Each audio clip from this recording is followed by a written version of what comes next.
Boa noite. As organizações governamentais estão no centro das denúncias que derrubaram ministros de Estado e ainda vem dando o que falar. Agora as ONGs estão sendo alvo de investigações no Ministério do Trabalho.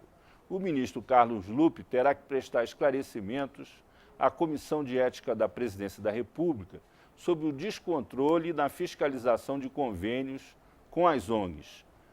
Para falar sobre esse assunto, convidamos o secretário executivo da CGU, Controladoria Geral da União, Luiz Navarro, a diretora da ABONG, Associação Brasileira de Organizações Não Governamentais, Vera Mazagão, e o advogado especialista em Direito Administrativo, Rogério Anderson. Antes de começar a nossa conversa, assistiremos uma reportagem sobre o assunto. Nos últimos meses, as suspeitas de irregularidades em organizações não governamentais foram responsáveis pela queda de 2 ministros de Estado, Pedro Novaes do Turismo e Orlando Silva do Esporte. As ONGs acabaram virando as vilãs da política nacional. Em 2010, mais de 5 bilhões de reais foram repassados pelo governo Lula às diversas ONGs.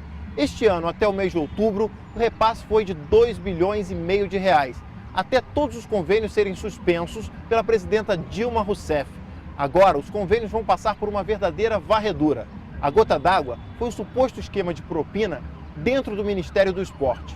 A ONG do policial João Dias recebeu 2 milhões para dar aulas de Kung Fu para crianças de Brasília. O esquema era mais complexo do que um simples desvio de dinheiro. Para ser uma das ONGs beneficiadas pelo programa Segundo Tempo, o PM disse que tinha que pagar uma propina de até 20% do valor do convênio para o Ministério. Essa não é a primeira vez que as ONGs são investigadas.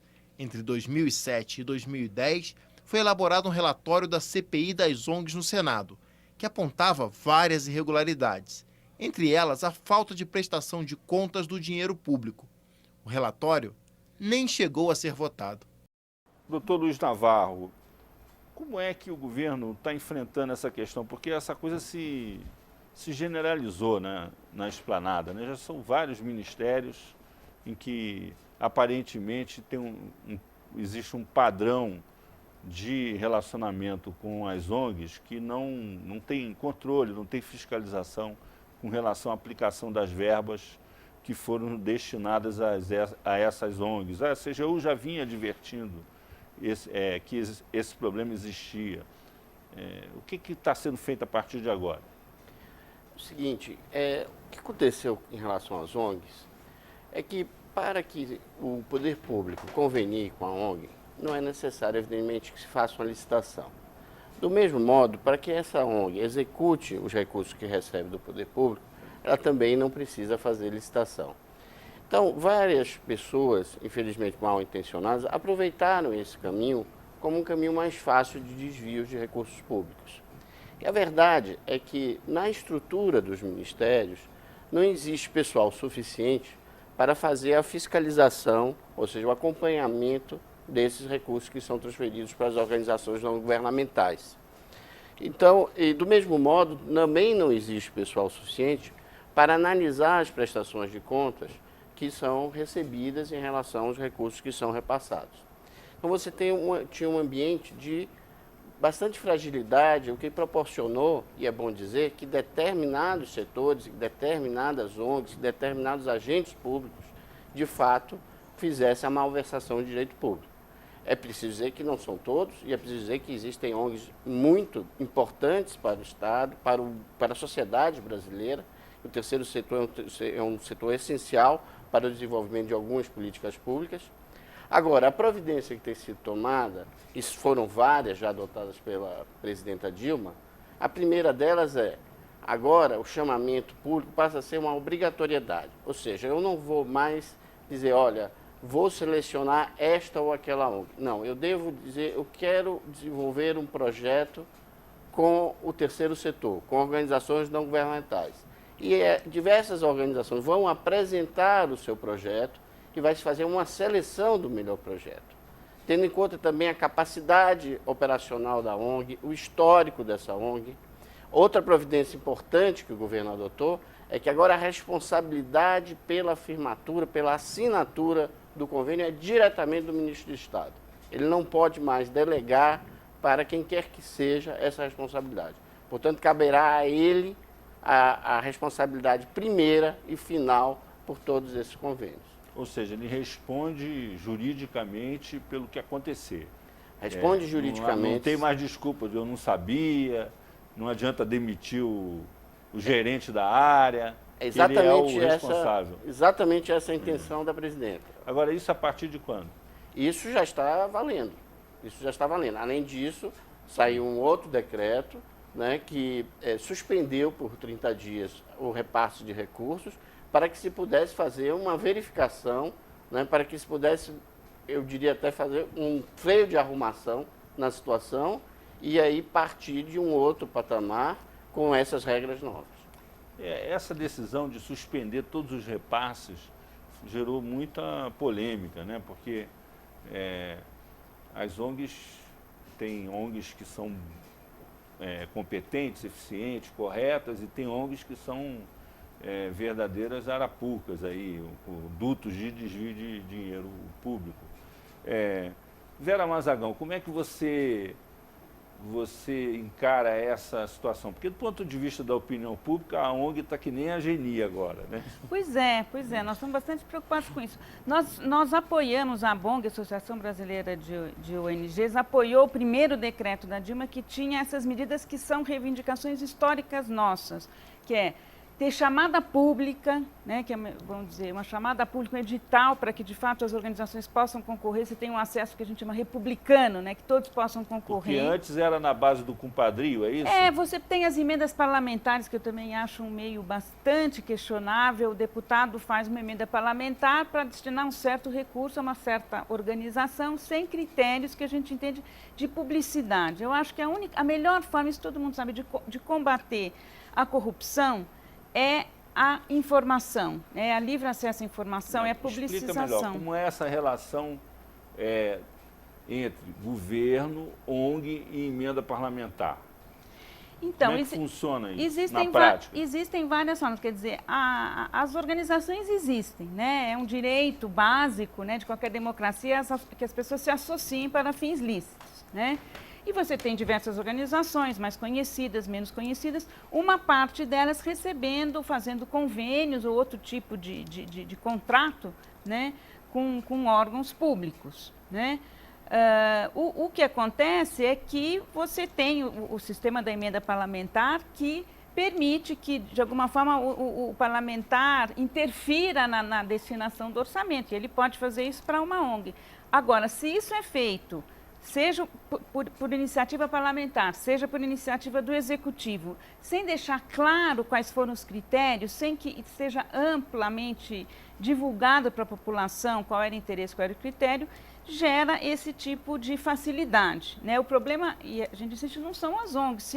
Todo mundo agora está achando que é muito fácil uma ONG conseguir dinheiro público. Não é dificílimo, as ONGs sérias têm bastante dificuldade para a sua sustentação. Né? O que é uma ONG? Assim, para resumir a obra, para o telespectador entender, o que é uma ONG? Olha, porque então, esse nome ONG nem existe na nossa legislação, é um nome fantasia que surgiu aí no ambiente aí dos internacional, né, do sistema ONU. Mas o que a nossa legislação diz?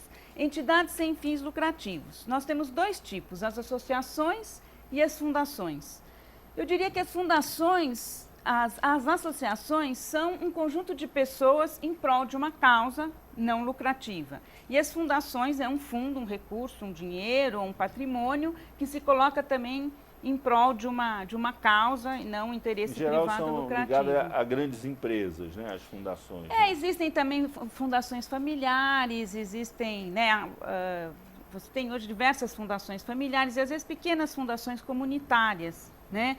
A fundação, por o centro dela ser o patrimônio que está se destinando a determinada causa, ela precisa ter aí um acompanhamento do Ministério da Justiça, né, do Ministério Público, desculpa. A associação é um conjunto de pessoas que se associa e pode fazer até, inclusive, atividades para angariar fundos para poder realizar. O que ela não pode é distribuir lucros para os seus associados, para os seus diretores. Quer dizer, tudo que ela a Alfere, por exemplo, numa atividade, ela tem que gastar na própria atividade fim, na sua missão, na defesa de direitos humanos, no atendimento a pessoas com deficiência, seja qual for a sua missão. Agora, como é que você encara essa questão do ponto de vista legal, doutor Rogério? Você acha que a legislação ela é satisfatória? Que essa proliferação de ONGs é uma coisa que é possível de ser controlada? Como é que você encara o que está acontecendo? Pois bem, essa proliferação de ONGs ou essa atividade maior dessas entidades próximo do poder público tem uma explicação histórica. A partir da década de 90, nós tivemos aí a denominada reforma do aparelho do Estado.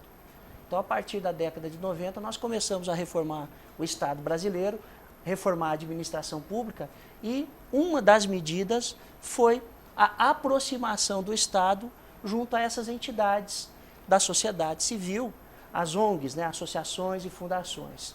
E surge, então, em 1999, uma lei, a Lei 9.790, que cria as OCIPs, e criou, então, esse mecanismo do Estado contar com a parceria do terceiro setor para realizar, então, determinadas atividades culturais, recreativas. A leitura da Lei 9.790, de fato, a lei em si não é um mecanismo pernicioso. E é preciso deixar bem claro que há necessidade de se separar o joio do trigo. A grande maioria das ONGs são entidades sérias. E, de fato, não é tão fácil assim para uma ONG séria conseguir ter acesso aos recursos públicos. A lei, na minha opinião, a lei não precisa ser modificada.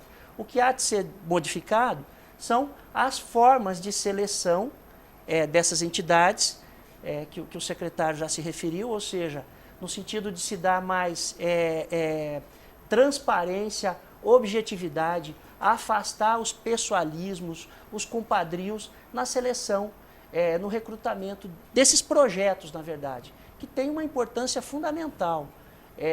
Uma outra forma de melhorar essa atividade seria uma fiscalização maior desses repasses. Os ministérios, as secretarias de governo teriam que ter condições operacionais e jurídicas para exercer um controle mais próximo, um controle interno mais próximo, no momento em que os recursos são liberados e no momento que os recursos são executados. Hoje em dia, infelizmente, não por culpa da legislação, isso não se realiza. Na verdade, nós precisamos de mecanismos de controle interno que façam fazer aplicar a lei. Mas não seria necessário, então, organizar um sistema um sistema de operação da relação dessas ONGs com o governo, que possibilitasse um controle mais completo, assim, que começasse na seleção e terminasse na prestação de contas do que foi feito? Nós, reiteradamente, né, a Controladoria Geral da União, não só a CGU, como também o Tribunal de Contas, tem apontado a deficiência que nós chamamos dos controles primários dos ministérios. O controle primário é aquele que o próprio gestor tem que exercer. Agora, a ideia que essa crise está passando é de bagunça. É uma bagunça, é um negócio que cada um fazia o que queria. Isso que estava acontecendo? Não, eu não chamaria de bagunça. O que eu digo é numa incapacidade, inclusive do ponto de vista de recursos humanos, logísticos, de poder executar essa atividade. Agora, veja, isso também tem limite, porque eu não poderei ter um exército de servidores para estarem no país inteiro, a todo momento, vendo a execução de recursos, seja por ONG, seja por prefeitura, seja por estados. É melhor botar para fazer o que as ONGs estão fazendo. Né? Por isso que a Vera falou muito bem que precisa dar mais transparência a todo o processo. Agora, existem controles mínimos que não podem ser dispensados. Não é? Como é possível que eu transfira um dinheiro para uma ONG que eu sequer sei se ela existe de fato? Não é? Eu não fui lá nem verificar onde ela está instalada. Nós temos identificados algumas ONGs que receberam recursos que nunca tiveram sequer uma pessoa empregada, né? Que funcionam em locais. Não há problema em funcionar num local precário. O problema é que funcionam em locais que certamente ali jamais esteve qualquer pessoa daquela ONG. Mas um gestor que comete essa irresponsabilidade de fazer um convênio com uma ONG fantasma, ele não tinha que ser punido? Porque aí quem é punido são as outras ONGs, as ONGs sérias que levam a culpa à medida que dá. Então, a solução vai ser suspender todos os convênios. Não, veja, a suspensão ela é temporária e vai transcorrer durante 30 dias. Agora, os gestores certamente vão ser punidos. Aliás, os gestores têm sido reiteradamente punidos. Nós já afastamos, ao longo desses anos, milhares de servidores por problemas como esses. Agora, será que isso é suficiente? Eu acho que é extremamente suficiente. O que precisa melhorar é o processo, né? É a seleção, é o bom projeto.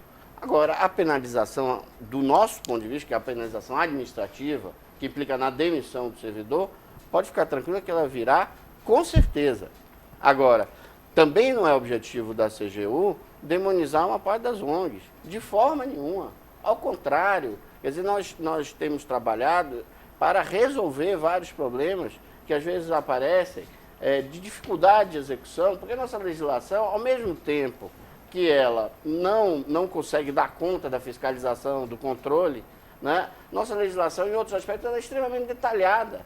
Quer se exigir, às vezes, da ONG que execute os recursos e que faça a comprovação de forma extremamente burocrática. Então, nós ficamos nesse balanceamento. Quando se fragiliza um pouco o controle para dar mais celeridade, para buscar mais eficiência, aí vem pessoas que aproveitam esse caminho para desviar recursos públicos.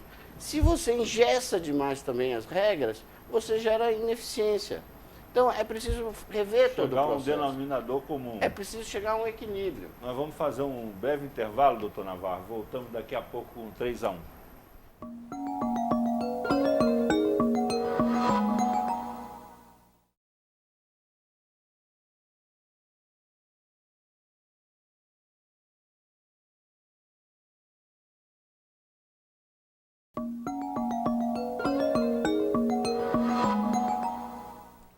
Voltamos com 3-1 e o nosso assunto hoje são as organizações não governamentais, alvo de denúncias de irregularidades que estão sendo investigadas no governo federal. Participam da nossa conversa o secretário executivo da CGU, Controladoria Geral da União, Luiz Navarro, a diretora da ABONG, Associação Brasileira de Organizações Não Governamentais, Vera Mazagão, e o advogado especialista em Direito Administrativo, Rogério Anderson. Antes do debate, nós vamos ouvir uma pergunta de telespectador. Eu queria saber o papel do Estado em relação aos programas sociais que vem sendo substituído pelas ONGs. E aí, doutor Navarro? Eu não acredito que os programas sociais estejam sendo substituídos pelas ONGs, mas há, em algumas esferas, onde as ONGs atuam melhor. Veja, a assistência a comunidades indígenas, nós encontramos uma série de problemas, mas, em alguns casos, a ONG consegue atuar melhor do que o Estado. Veja a Pastoral da Criança, veja a Caritas, que acolhe refugiados no mundo inteiro. Desempenha um trabalho que o Estado teria muito mais dificuldade de fazer. Nós acabamos de fazer uma avaliação do programa de 1 milhão de cisternas. E nossa avaliação é extremamente positiva. Não sei se o Estado teria o mesmo dinamismo, né, para fazer o que essas ONGs têm feito. Então, não acho que há uma abdicação do Estado. O que eu acho é que existe, sim, uma distorção, porque, na verdade, essas ONGs que estão sendo denunciadas, esses escândalos que estão acontecendo, não são pessoas que estão fazendo política social complementar do Estado.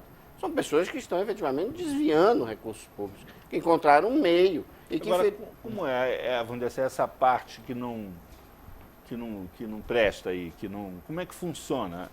O que vocês observaram ao longo dos anos com relação a isso? O que nós observamos é a destinação do recurso para uma determinada organização não governamental. Esse recurso pode ser proveniente ou de uma emenda parlamentar ou pode ser destinado pelo próprio poder público. Isso normalmente vai para uma entidade que tem quase nenhuma tradição ou que não executou serviços anteriores, não tem projetos próprios, ou seja, vive única e exclusivamente daquele recurso. Essa, por outro lado, essa organização não governamental contrata uma empresa, entre aspas, para executar o serviço. Essa empresa normalmente tem em seu quadro dirigente pessoas ligadas à própria ONG, quando não ligadas à pessoa que destinou o recurso. Então, na verdade, o que a gente observa é todo uma cadeia de desvio de recursos. Desvio de dinheiro, utilizando agora, isso fantasmas e laranjas. Houve no turismo, aí está migrando, é uma coisa que vai migrando na medida que vocês vão detectando, ou é uma coisa que foi se generalizando? Não, não é que ela vá migrando. Esse é um modus operandi que nós detectamos em alguns setores. Por exemplo? Não acredito, como já foi dito, no esporte, no turismo, no trabalho. Isso não quer dizer que o Ministério inteiro do Turismo esteja contaminado, o Ministério inteiro do Trabalho está contaminado. Não é isso. O que acontece é que várias pessoas se utilizaram desse mecanismo, porque é um mecanismo que, como ele não exige licitação, como a prestação de contas ela é demorada, a dificuldade de fiscalização, ele apresenta fragilidades que nós estamos corrigindo. Como ele apresenta fragilidade, algumas pessoas aproveitaram essa oportunidade para desviar recursos públicos. Agora, pode dizer, velho. É importante também ressaltar que não são todas as organizações que prestam serviços complementares às políticas públicas. Por exemplo, a ABONG e uma série de outras organizações não governamentais, Artigo 19, a Marribo, que não estão prestando serviço ao governo, pelo contrário, estão aí para controlar o governo. E somos parceiros da CGU, por exemplo, na comissão organizadora da primeira Consocial, né, que é a primeira Conferência Nacional de Transparência e Controle Social.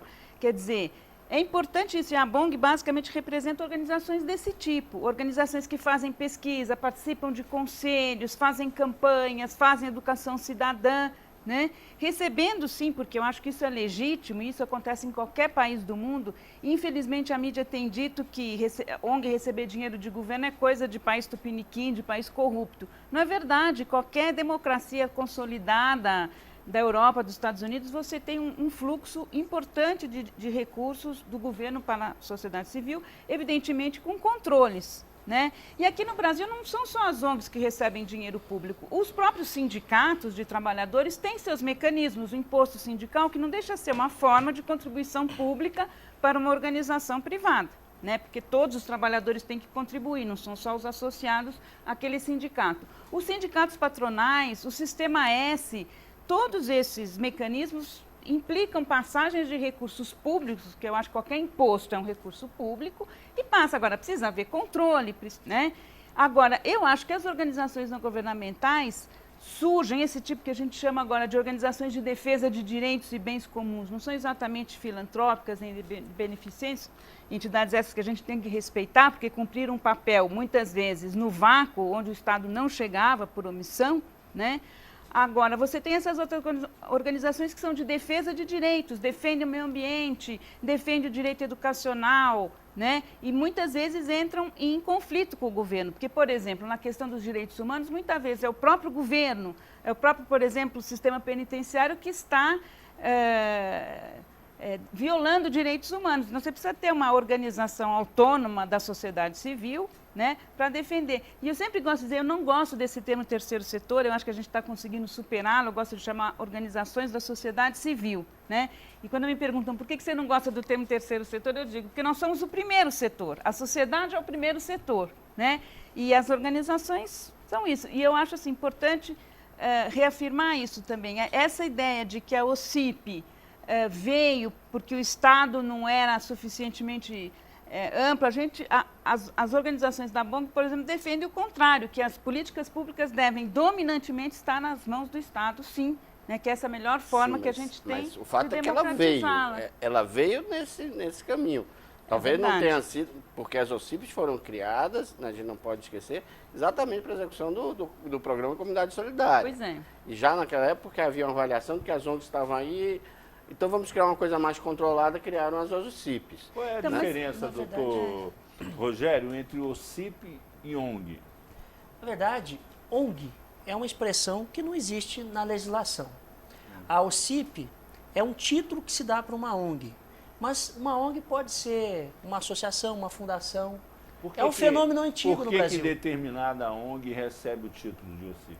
Isso. Ela cumprindo os requisitos estabelecidos na lei, ela obtém do Ministério da Justiça, assina um termo de parceria e tudo mais, obtém do Ministério da Justiça um título. E a partir da obtenção desse título, vai se possibilitar, então, participar desses programas. É como se ela tivesse sido, vamos dizer assim, selecionada pelo governo por preencher certos requisitos. Agora isso? Agora é um fenômeno antigo, essa questão de, com perdão da expressão, terceiro setor. Por exemplo, as santas casas no Brasil, em muitas oportunidades, foram criadas dessa forma. Elas são mais antigas que o Estado. São mais antigas que o próprio Estado brasileiro, né?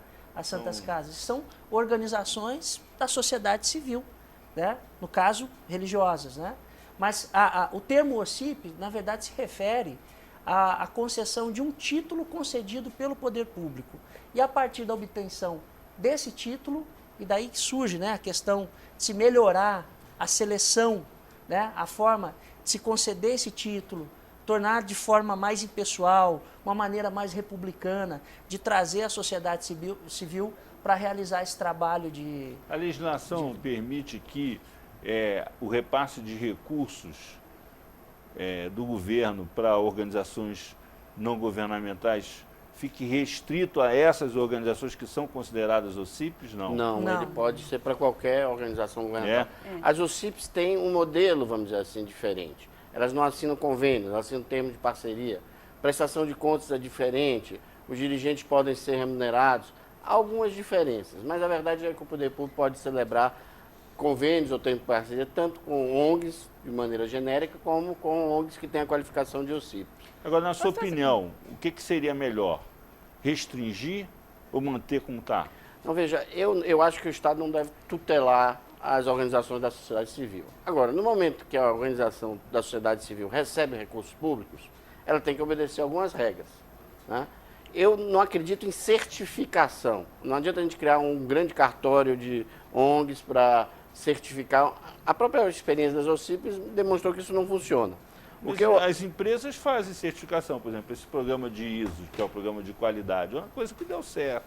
Sim, mas você não pode ter um programa de qualidade das ONGs? Mas transparência. Mas eu acho que esse ISO é as próprias próprio empresas mercado que financeiro. estão, né? Um de cada vez, vamos lá. Não, a Vera tocou num bom ponto, né? Não funciona quando o Estado abre um cartório para certificar previamente essa ou aquela, qualificar previamente essa ou aquela ONG. O que eu acho que funciona é assim, no momento em que você faça a seleção, o chamamento público, aí o Estado tem que verificar se aquela ONG reúne experiência, capacidade técnica para realizar o objeto do convênio. Não pelo fato dela ter esse certificado lá atrás e ter um título simplesmente que me diz, eu tenho aqui esse título, logo eu posso conveniar com o Estado. O que precisa ser visto é caso a caso, a cada chamamento, a cada objeto e acompanhado. Agora, eu queria fazer um depoimento sobre o que a Vera falou, que a gente também não pode esquecer, e a gente que lida com o combate à corrupção, que, por exemplo, a lei da ficha limpa veio das ONGs. Né?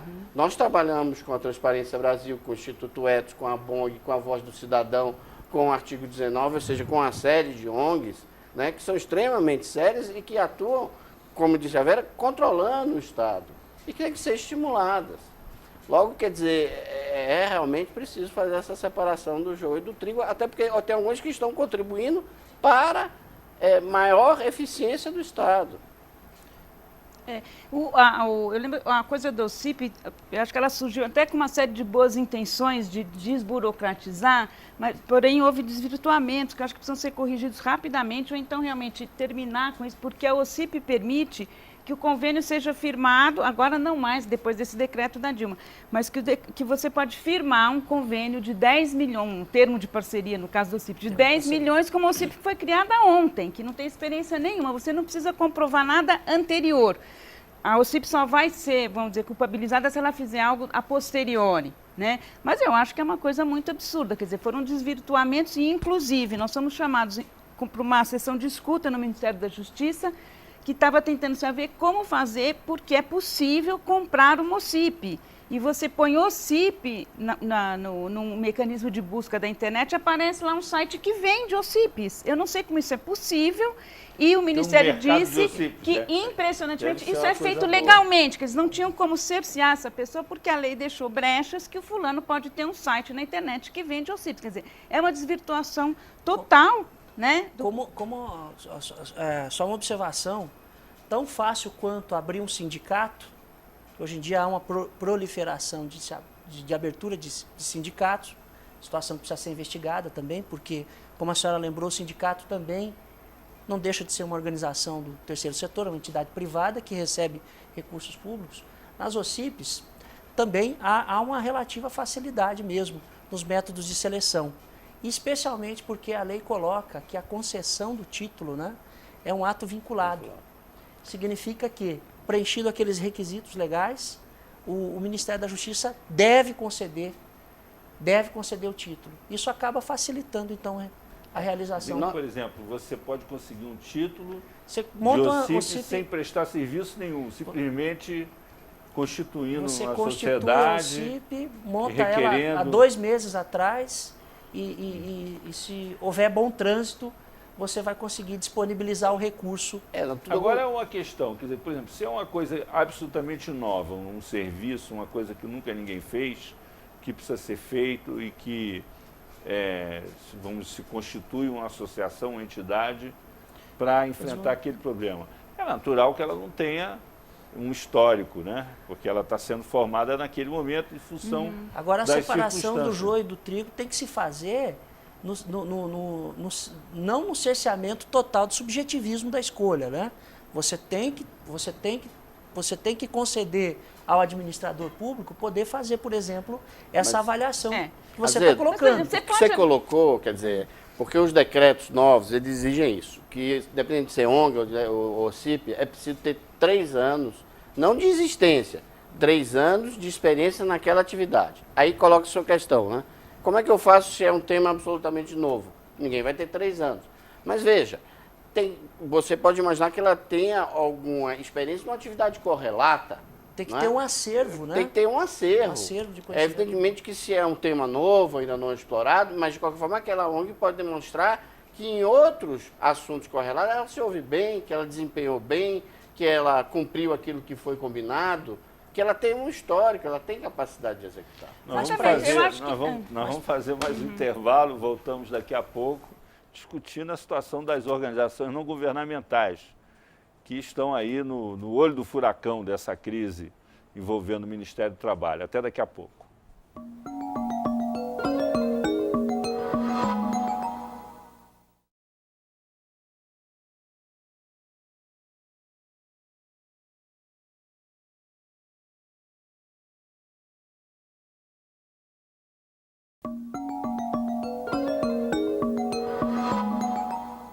Voltamos com o 3-1 e a discussão sobre as ONGs que estão sob investigação após denúncias de irregularidades que resultaram na demissão de ministros de Estado e que agora colocaram na berlinda o ministro do Trabalho, Carlos Lupe. Participam da nossa conversa o secretário executivo da CGU, Controladoria Geral da União, Dr. Luiz Navarro, a diretora da ABONG, Associação Brasileira de Organizações Não Governamentais, Vera Mazagão, e o advogado especialista em direito administrativo, Dr. Rogério Anderson.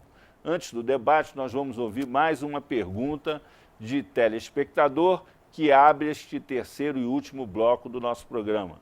Por que o chamado terceiro setor tem tanta facilidade para captar recursos públicos sem garantias? Doutor Navarro. Veja, a Vera e o Rogério já disseram que a facilidade não é tão grande assim. Eu fico mais preocupado com a segunda parte, do sem garantias. Sem garantias, imagino que quer dizer, sem garantias de que vai prestar um bom serviço, né? Ou que vai executar aquilo que é o objeto do convênio. Novamente, eu insisto que o problema é que os convênios e os projetos não são bons projetos. Veja, houve vários problemas identificados agora na área de qualificação. Seja na área de qualificação do turismo, do trabalho, dos esportes, Por quê? São cursos de formação, qualificação, são esses cursos Isso, que vai lá nos Cafundó. vai desde, vamos dizer, treinar pessoas para cursos profissionalizantes, até essa questão que nós vimos aí que apareceu de crianças para praticar esportes e tudo mais. Esses programas, por exemplo, no meu entender, deveriam estar associados, por exemplo, a questão da criança, deveria estar associada à escola. Ora, se ela tem uma atividade esportiva, né, no retorno, isso deveria ser feito conjuntamente com a escola. A qualificação, por exemplo, agora, o que é que está se imaginando no Ministério do Turismo? Que a qualificação seja feita com o Sistema S, com o SESI, SENAC, ou seja, instituições tradicionais que sempre fizeram qualificação e profissionalização. Porque na hora que eu transfiro esse dinheiro para uma ONG, que muitas vezes ainda vai contratar uma empresa para fazer qualificação de pessoas num lugar longe no país, onde é difícil, mas até a CGU tem dificuldade de chegar nesse município, porque nós temos que nos deslocar, é caro, não é barato, às vezes na região norte, de barco, de pequenos aviões, para você chegar lá e verificar se de fato existem 1000 pessoas sendo qualificadas, às vezes é ensino à distância, que é mais difícil ainda de verificar. Então, o que há que melhorar são os projetos, que direcionar melhor os recursos. Não adianta pulverizar esses recursos para ONGs que são desconhecidas. Agora eu vou lhe fazer uma pergunta aqui. O senhor que é responsável por exercer esse controle. Há diferença muito grande entre um gestor que repassa um recurso para um sujeito mal intencionado e o cara pega esse dinheiro e desvia esse dinheiro para um gestor que combina com o sujeito mal intencionado, que vai repassar um recurso para ele fazer exatamente isso. Quer dizer, os procedimentos são os mesmos, as intenções completamente diferentes. Como descobrir se o sujeito está agindo de má fé ou se ele foi engabelado? Essa é a grande dificuldade. Nessa região a gente vive repetindo o seguinte, não nos cabe apontar, nós não temos os meios de investigação para dizer se a pessoa recebeu ou não propina. O que nós podemos apontar é isso, ou seja, se foi liberado o recurso para uma ONG que não tem condições, que superfaturou, que não entregou o objeto. Agora, nós não temos como dizer, pelo trabalho de auditoria, se é aquele dirigente da ONG ou de qualquer outra entidade. A gente fica falando aqui de ONG, a Vera fica um pouco incomodada. Mas não é só ONG, ou seja, de quem recebeu o recurso, se ele, de alguma forma, pagou propina ou devolveu aquilo para o gestor. Ou seja, se o gestor apenas não teve a cautela que deveria ter, ou se de fato ele está mancomunado, né, com quem está desviando o recurso. Isso só consegue ser identificado com denúncia, com a participação da Polícia Federal, do Ministério Público, em ações integradas, que tem acontecido com cada vez mais frequência. Mas não dá simplesmente para eu dizer, olha, aqui houve sobrepreço, aqui houve desperdício, aqui houve desvio, automaticamente eu vou atribuir ao gestor que assinou o convênio a pecha de pagador de propina. Eu não posso fazer isso só com aquele trabalho de fiscalização. Ou seja, não dá para criminalizar vamos dizer assim, o erro administrativo, num caso como esse, dependendo do... Isso depende do curso das investigações, é isso? Depende do curso das investigações e depende do erro administrativo, né? Agora, por exemplo, no caso daquela Operação Voucher, eu vi que lá tinha uma organização que parece do Rio Grande do Sul, que não tinha nenhuma experiência, recebe um recurso para fazer treinamento de agente de turismo no Amapá. Quer dizer, tem nítido para mim uma má intenção desse gestor que cumpre esse... Sim, mas veja que na Operação Voucher houve uma série de pessoas que foram arroladas. Eu não posso, e certamente houve uma pessoa que nós já identificamos ali no Ministério do Turismo que de fato estava mancomunada com o esquema. O ex-secretário executivo? Não, o ex-secretário executivo, creio que não. O que acontece é isso, eu posso, porque isso é uma cadeia. Alguém dá um parecer técnico, alguém dá um parecer jurídico, alguém... Quer dizer, todos são responsáveis no mesmo grau? Todos são culpados? Né? Como é que eu posso afirmar isso? Olha, às vezes a pessoa dá um parecer técnico, né? Mas, novamente, ela não recebeu recurso para ir lá verificar se a ONG lá no Amapá tinha condições, né? Às vezes eu sou o secretário executivo do Ministério, mas eu já recebo aquilo ali totalmente informado. E eu, pessoalmente, como secretário executivo, quantos documentos eu assino por dia? Claro que eu busco ter cautela, mas a minha cautela fundamental é que o meu jurídico me dê suporte, que minha área técnica me dê suporte. Na hora que minha área técnica estiver comprometida, se eu não for extremamente zeloso, eu posso cair em alguma armadilha. Claro que eu posso. Então não dá para generalizar, dizer todo mundo que participou da liberação desse recurso é culpado, é ladrão. Não é. Certo. Mas eu acho que a gente tem que achar as explicações de por que tem tanto político corrupto nos nossos governos. Eu acho que isso é evidente. Quer dizer, não são as ONGs corruptas que proliferam. Quem prolifera são os políticos que corrompem, né? E eu acho que isso tem a ver com o nosso sistema político. Não é porque brasileiro é mais corrupto do que qualquer outro pessoal de qualquer outra nação. Eu acho que a gente tem um sistema político que está empurrando, né? Porque você precisa de muito dinheiro para fazer campanha, né? E você tem esses acordos das coligações, enfim, eu acho que é todo um sistema que tem levado a gestão pública a ficar refém disso. Por que não se controlou isso antes? Porque eu acho que, no fim, esse sistema precisa dessas válvulas de escape para fazer seu caixa 2, para poder a máquina continuar girando. E é por isso que nós temos tantas ONGs e tantos movimentos sociais articulados também para a gente fazer uma reforma política que é mais que urgente. Eu acho que me parece um pouco essa coisa de ficar culpabilizando as ONGs, que é o elo mais fraco da corrente, é uma espécie de cortina de fumaça para não ver, de fato, o problema está na gestão. Eu acho. Em verdade, nós temos, de fato, problemas de corrupção, mas nós precisamos recordar que a corrupção está no setor público e está no setor privado. Há o corrompido, há o corruptor. Como há muitos políticos de excelente estirpe, como há maus políticos, como há boas ONGs, a maioria, como há más ONGs.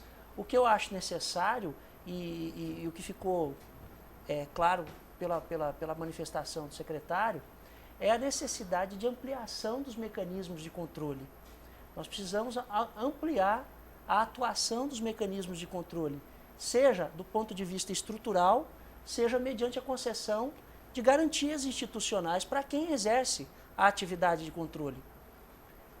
Fora disso, se essa questão não estiver na pauta do debate público, vai ser muito difícil realizar qualquer trabalho aí que impeça esse tipo de atividade. Para você ter uma ideia, o Tribunal de Contas da União tem milhares de convênios, né? Milhares de convênios em apreciação, convênios de 5, 6, 7 anos atrás, que ainda não apurou.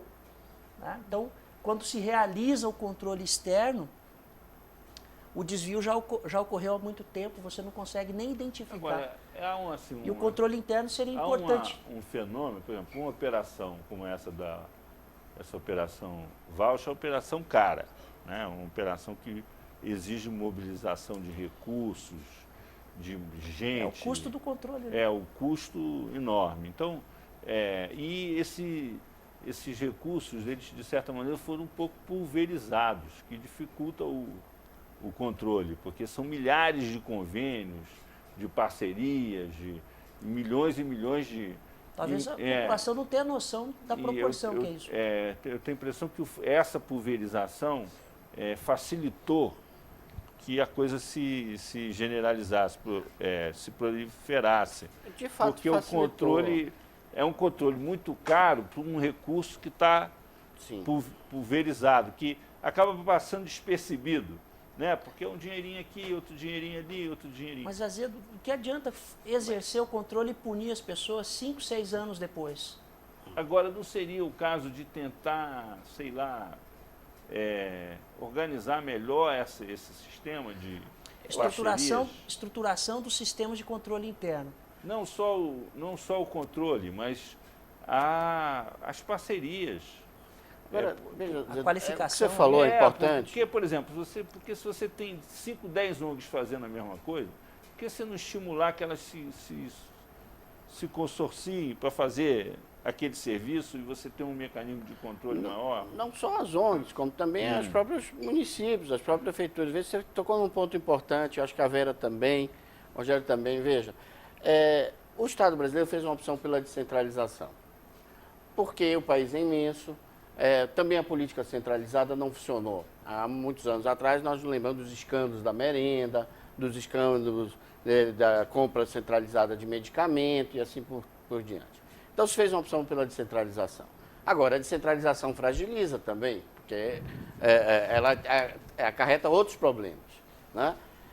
E mais, ela às vezes faz com que haja redundância. Infelizmente, nós criamos uma quantidade enorme de municípios nesse país. Tem municípios que nós fiscalizamos que tem 2.000 habitantes. No prédio da CGU trabalham 1.300 pessoas. Então, aquele município tem Câmara de Vereadores, Secretaria. Ora, evidentemente que esse é um município que não reúne condições administrativas para gerir recursos públicos. Capacidade gerencial, Capacidade né, gerencial. Daí porque a necessidade de consorciar. Não há por que você... por que houve o escândalo das ambulâncias? Porque os municípios tinham como política de saúde transportar paciente para os hospitais maiores. Porque eles próprios não tinham condições de ter hospitais próprios. Então a grande política de saúde passou a ser ter ambulância para levar o indivíduo para onde ele pudesse ser atendido. Quando, na verdade, deveria haver um consórcio de municípios para organizar o setor de saúde daquela região. Esse modelo nosso de Estado positivista vem lá da Primeira República. Todo município tem que ter a mesma estrutura. Todo município tem que ter um prefeito eleito pelo voto direto, tem que ter uma Câmara Municipal, né? Tem que ter uma comarca, tem que ter um fórum. Esse modelo não é uma coisa que poderia ser flexibilizado em nível municipal, porque tem cidades que bastaria a população eleger um prefeito, precisaria ter uma Câmara, ou teria uma Câmara com 5 pessoas em vez de 20. A grande realidade que nós temos no Brasil hoje é o estado falimentar dos municípios, né? Os municípios pequenos.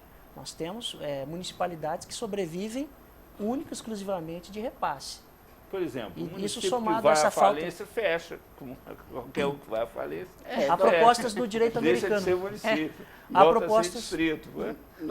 Há proposta no direito americano de se decretar falência de determinados municípios. Nos Estados Unidos fizeram a grande reforma política administrativa e é outra estrutura, não é como a nossa. Mas o Brasil está chegando a hora que tem que pensar numa... Nós temos, às vezes, um certo romantismo. Você vê que a nossa Constituição é a única que eu conheço que abriga o município como uma entidade federativa, como tendo feito parte do Pacto Federativo, ou seja, os municípios mais os estados. Nossa federação já começou às avessas, né? Que não foram os estados se organizados para criar a União, mas foi a União que já existia, que criou os estados e daí pulverizou para os municípios, que hoje são também considerados entes federados, né? Muitos desses municípios não têm arrecadação própria. Sequer arrecada IPTU. E não vai cobrar IPTU de uma população. 3 anos vai ter que fazer um programa sobre municípios, hein? Não. É uma coisa interessante, é que nessa reforma política que está se discutindo... Não está se tocando. Por exemplo, se fizesse uma discussão para discutir isso, já seria uma grande coisa, Pois né? é. Porque é uma mudança... Quebrar esse negócio de que você tem que ter uma estrutura igualzinha, cidade por cidade. As cidades são diferentes, os municípios são diferentes.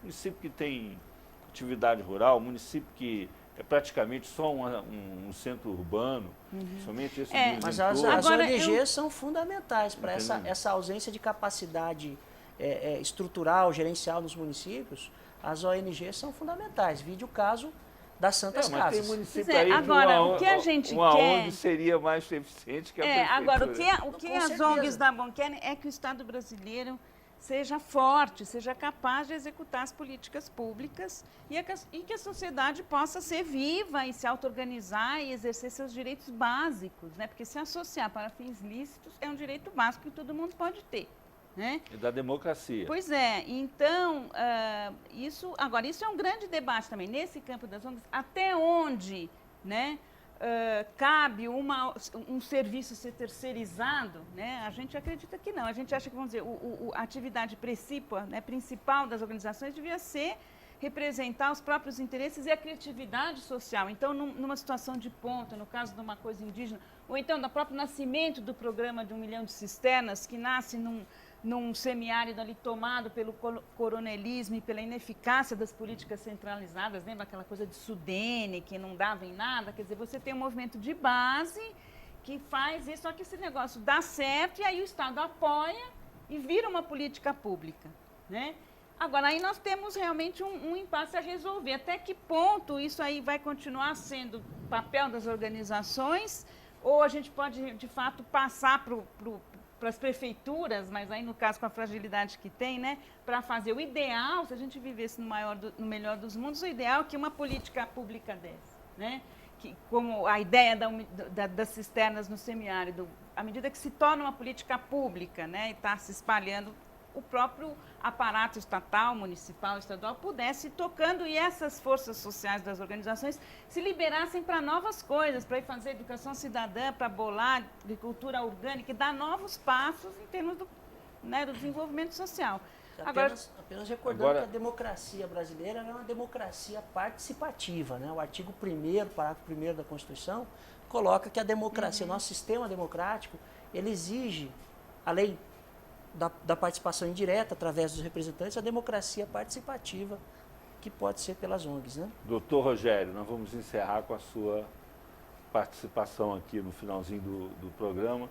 Nosso tempo se esgotou, chegamos ao final, agradecemos a presença do secretário executivo da CGU, Controladoria Geral da União, doutor Luiz Navarro, da representante da ABONG, Associação Brasileira de Organizações Não Governamentais, Vera Mazagão, e do advogado especialista em gestão de políticas públicas, Rogério Anderson. Mande suas sugestões para o e-mail 3a1@tvbrasil.org.br. Até a próxima quarta-feira com mais um 3 a 1 aqui na TV Brasil. Até lá!